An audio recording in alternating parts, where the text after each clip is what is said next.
soalan pertama, raja ini menunjukkan jata alel untuk atau cara yang menerima dua nombor dan memaparkan jumlah sebagai output.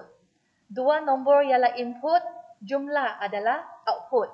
Lengkapkan jata alel itu dengan melakar simbol pada penyataan yang berlabel P. Untuk bahagian P adalah kira jumlah sama dengan nombor 1 tambah nombor 2. Kamu kena lukis simbol apa? Simbol segi empat tepat. Okey, pastikan kamu punya bentuk sentuh pada kedua-dua anak panah. Okey, yang ini sebab dia mungkin guna software, dia ada sedikit jarak. Sepatutnya semua anak panah tersebut adalah bersambungan ya. Seterusnya soalan kedua. Raja 2 menunjukkan segmen atau cara untuk mengira isi padu sebuah silinder. Kali ini dia kira isi padu silinder. Lengkapkan baris atau cara di A untuk isytiharkan nilai pi. Pi adalah nilai yang macam mana? Double. Okey, sebab dia perpuluhan, double betul. Selain daripada jenis data.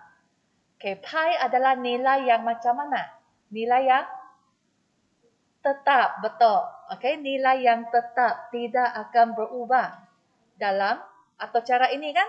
Jadi, kalau tetap tidak berubah adalah pemalar. Kalau pemalar, kamu perlu letak apa di depan? Final. Yes, correct. Kamu kena letak final di depan. So, jawapan adalah final double. Okey, seterusnya isi padu. Apakah jenis data untuk isi padu? Okey, boleh double. Okay, double isi padu. So, sudah lengkap A dengan B. Alright, sudah. So, soalan ketiga. Jadual ini menunjukkan atau cara yang mengandungi ralat. Nyatakan jenis ralat pada ruang yang disediakan. Okey, kamu tengok dalam sini. Apakah ralat yang akan berlaku? Tengok betul-betul mana yang salah. Ini, bahagi dengan sifar. Kalau bahagi sifar, kalau guna kalkulator, maths error kan? Kalau dalam komputer, itu adalah ralat masa larian.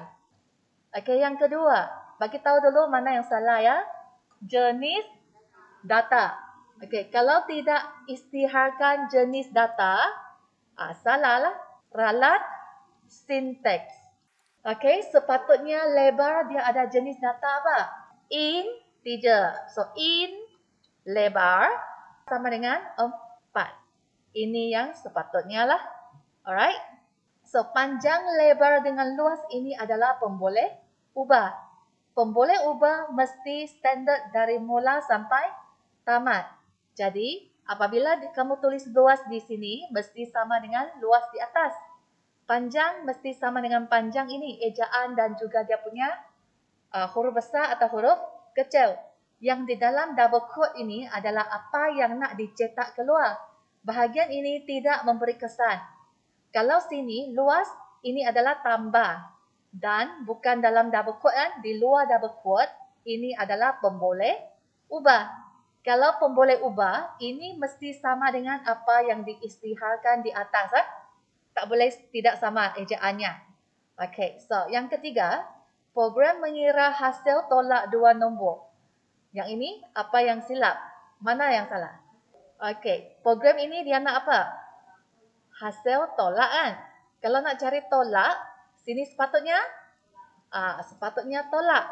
Okey, sepatutnya tolak. Jadi, tidak bolehlah guna tambah. Apabila guna tambah, keluar jawapan tak? Keluar. Memang ada jawapan. 20 tambah 13, dia dapat kira. Tapi, adakah itu yang dikehendaki? Itu yang salah. Sebab itu bukan yang dikehendaki. Dia memang keluar jawapan. Tapi, jawapan yang salah. Bahagian ini, kamu kena mengesan dengan pengalaman sendiri. Okay? Atau kamu buat IPO, carta IPO, kamu nak tahu apa input, apa output kan? Output tidak sama seperti yang dijangka. So, ralat logik. Okay, soalan 4. Raja 3 menunjukkan segmen atau cara untuk kira luas segitiga. Bahagian bertanda A adalah penggunaan komen dalam atau cara. Bahagian yang hijau ni ya. Tulis semula komen di A dengan menggunakan gaya tata tanda komen yang lain. Apakah gaya yang digunakan di sini? Dia guna double slash. Dia nak kamu guna gaya selain daripada double slash. So, kamu boleh guna apa? Yes, kamu boleh guna slash bintang. Kemudian pengisytiharan, boleh ubah input dan output. Kemudian letak lagi bintang slash. Selain daripada cara ini, satu lagi cara ialah slash bintang bintang. Kemudian tamat sama juga, tamat ialah bintang slash. Soalan B, atau cara dalam Raja 3 tidak berfungsi seperti yang diingini. Nyatakan punca terjadinya ralat tersebut. Nak kira luas segitiga kan? So, sepatutnya darab tapak, darab tinggi. Bukan tambah tapak ya. Jadi, kamu boleh kata dia tanya apa yang tidak berfungsi kan? So, formula matematik yang salah digunakan. Kalau kamu tahu, boleh kata sepatutnya luas sama dengan 1 point bahagi 2. Lepas tu, darab. Tapak, darab, tinggi. Soalan 5. Raja 4 menunjukkan ruang memori untuk tata susunan yang menyimpan data pendapatan harian dalam seminggu seorang peniaga. Okay, data pendapatan harian dalam seminggu. Dia nak kamu isytiharkan pendapatan harian. Okay, so pendapatan ini ada nombor perpuluhan. So, kamu guna apa? Okay, kamu boleh guna double. Jadi, kamu isytiharkan double. Kemudian, nama. Kalau ini tata susunan, kamu letak bracket kan? Square bracket. Kemudian, ikut apa yang ada. Pendapatan harian. Sila ikut ejaan yang diberi ya. Sama dengan pembuka tata tanda 100 perpuluhan sifar-sifar, koma, 150, 200,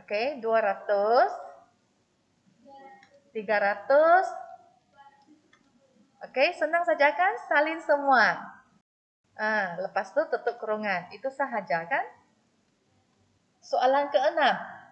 Raja 5 menunjukkan fasa dalam kitaran hayat pembangunan sistem iaitu SDLC, System Development Life Cycle. Dari analisis masalah, reka bentuk penyelesaian, laksana penyelesaian, X, kemudian dokumentasi. Apakah fasa X? Uji dan ralat. Sila hafal betul-betul. Cikgu tak pasti kalau ikut skema tu, kamu tulis pengujian ada markah ke tak? Ikut apa yang diberi. Jangan pandai-pandai tukar nama lain. Itulah cikgu tanya kamu. Apa ini tu? Pengujian hanya sebahagian sahaja. Ralat kamu tak tulis pun. Okey. Pengujian dan ralat adalah bahagian yang buat apa? Dalam buku teks ada kan? Ada A sampai H. Banyak yang boleh kamu rujuk. Okey, kamu boleh tulis mana-mana satu point yang ada dalam buku teks. Okey, mana-mana dua jawapan untuk bahagian pertama. Berfungsi sahaja tidak. Sebab berfungsi dia mungkin berlaku ralat logik. Ralat logik tu dia memang berfungsi. Tapi dia bukan apa yang dikehendaki. Jadi, berfungsi seperti yang dikehendaki perlu ditulis. Berfungsi seperti apa yang kita mau. Kalau tak, dia fungsi tapi tidak mencapai maklumat. Itu bukan juga ya. Okey, kita tengok soalan ke-7. Nyatakan jenis kebergantungan bagi atribut nombor telefon dan berikan justifikasinya. Okey, nombor telefon ini adalah siapa punya nombor telefon? Murid. Jadi, apakah kunci primer untuk murid? Okey, kunci primer adalah ID murid. Nombor telefon ini bergantung kepada ID murid kan? Ada berapa kunci primer di sini? Ada 2 kan? Adakah nombor telefon ini bergantung kepada kod alat? Tidak kan? Kalau nombor telefon dengan kod alat tidak ada hubungan, maksudnya dia hanya bergantung kepada salah satu kunci primer, betul tak? Kalau bergantung kepada sebahagian kunci primer, itu adalah kebergantungan fungsi separa. Okey, jadi kamu jawab dia kebergantungan fungsi separa. So, nombor telefon hanya bergantung kepada salah satu atribut kunci primer, iaitu ID murid sahaja. Okey, ini pun boleh. So, asalkan kamu terangkan dengan lengkap. Okey, kalau nak panjangkan, tidak bergantung kepada kod. Okey, sebab tadi kamu sudah nyatakan atribut kunci primer kan? Jadi yang kedua, kamu tak perlu nyatakan lagi tidak bergantung kepada atribut kunci primer kod alat. Tak perlulah. Macam ni secara ringkas sudah cukup. Ayat ini dia lebih kurang fix format dia. Hanya bergantung kepada apa dan bukan kepada apa dan apa. Kamu hanya perlu tukar apa? Kamu hanya tukar dia punya kekunci. Faham tak? Ayat ini fix. Kamu boleh hafal dia punya struktur ayat dan ganti ini ikut soalan. Faham tak? Yang ini nombor telefon hanya bergantung kepada salah satu atribut kunci primer, iaitu yang ini boleh tukar, iaitu apa sahaja. Tidak bergantung kepada apa. Okey, ini yang boleh tukar ikut soalan. Sebab soalan ni kan kod alat ID murid dengan nombor telefon kan. Ikut soalan kamu tukar dia punya atribut. Yang lain fix, sama saja. Okey, boleh kan? Satu ayat boleh guna dalam banyak soalan. Okey. Soalan ke-8, Raja 6 menunjukkan jadual pinjaman buku. Nyatakan 2 ciri jadual dalam Raja 6. Okey, kamu boleh perhatikan bahagian ini. Macam mana? Ini ada 2 baris, ini 1. Maksudnya apa? Baris ini tidak atomik. Apa lagi? Selain daripada tidak atomik, ada data yang berulang. Ini ada 2 ID murid, ada 2 nama, ada 2 nombor telefon. Betul tak? Berulang sudah sebab dia info untuk orang yang sama. Kalau kamu update salah satu data, kamu kena update keseluruhan. Setiap itu kamu kena update satu persatu kalau dia dalam jadual ini. Kalau dia ada 100 rekod daripada Marcel ini, kamu kena update 100 kali berasingan untuk Marcel. Jadi, kena buatkan penomoran supaya apabila kamu update Marcel, automatik. Sekali saja kamu update. Tidak perlu update lagi di tempat lain, di rekod lain. So, kamu jawablah, bariskah atau jadual tidak atomik pun boleh. Terdapat data yang berulang atau terdapat duplikasi data. Okey, atau terdapat perpindahan data. Seterusnya, soalan 9. Jadual 2 menunjukkan data dalam jadual murid yang menyimpan maklumat murid tingkatan 4. Berdasarkan jadual 21 dan jadual 22, tuliskan output bagi query dalam jadual 2. Okey, kamu tengok query dalam jadual 2. Okay, show ini maksudnya dia akan tunjukkan nombor daftar, nama, jantina tingkatan kelas. Semuanya dari jadual murid. Ini adalah jadual murid. Semuanya dari jadual murid dengan kriteria delta. Delta adalah kelas.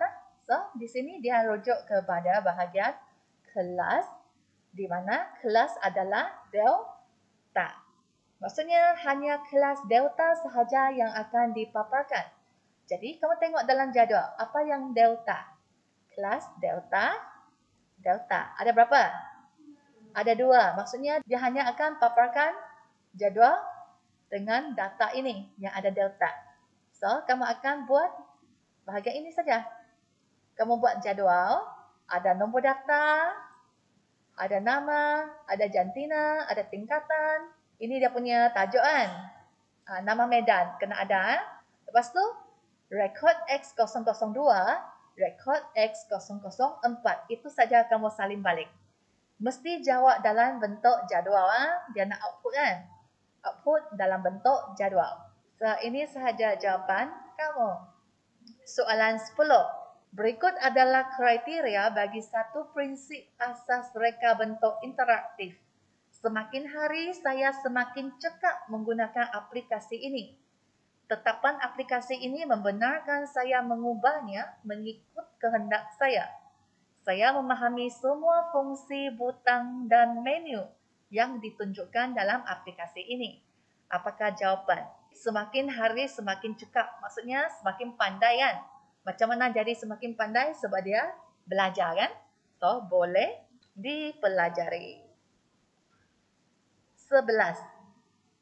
Rajah 7 menunjukkan reka bentuk paparan sebuah laman web.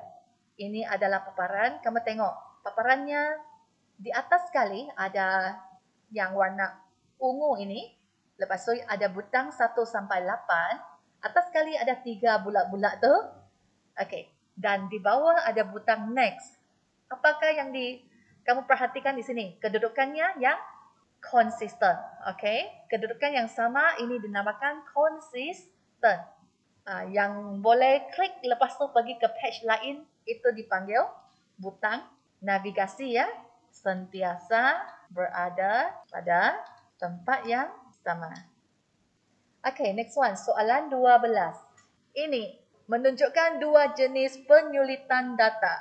Nyatakan jenis penyulitan pada ruang yang disediakan. Okay, the first one, kunci yang sama. Kalau kunci sama, ini adalah penyulitan simetri. Kalau kuncinya berbeza, adalah penyulitan tidak simetri. Ini bab berapa? Tingkatan 5 bab 1. Soalan 13. Ini menunjukkan komponen yang terdapat dalam seni bina von Neumann. Berdasarkan rajah 8, nyatakan satu contoh aktiviti yang berlaku dalam ALU. So, sudah cikgu ajar kamu sebelum ni, kalau nak cari apa-apa dari buku teks, gunalah kata kunci. Kalau dia kata von Neumann, kamu carilah yang ini dalam buku teks. Gunakan butang search. And then von Neumann. Okay. So von Neumann ini dia. Apa itu ALU? ALU ini unit aritmetik dan logik. Apa yang ALU lakukan? Melakukan operasi-operasi aritmetik seperti tambah, tolak, bahagi, darab nilai negatif dan sebagainya. Dan juga operasi-operasi logik. So ini panjangan. Kamu tulis melakukan ini. ALU melakukan ini satu markah atau ALU melakukan operasi-operasi logik seperti ini satu markah. Dia tanya kamu contoh aktiviti kan. So ada dua jawapan yang boleh kamu tulis. Either one. Soalan seterusnya, satu contoh jenis daftar. Contoh jenis daftar. Kamu boleh tulis sama ada yang ini PC, program counter. Kalau tulis ACC, boleh juga. Tulis MAR pun boleh. MDR, boleh. Tulis IR pun boleh. Okay? So, either one. Either one kan? Dia nak berapa? Satu saja kan? So, begitulah kamu jawab soalan 13. Okay, soalan 14 dan soalan-soalan seterusnya kita sambung. Kemudiannya, itu saja untuk hari ini. Sila syakda PC anda. Terima kasih kelas.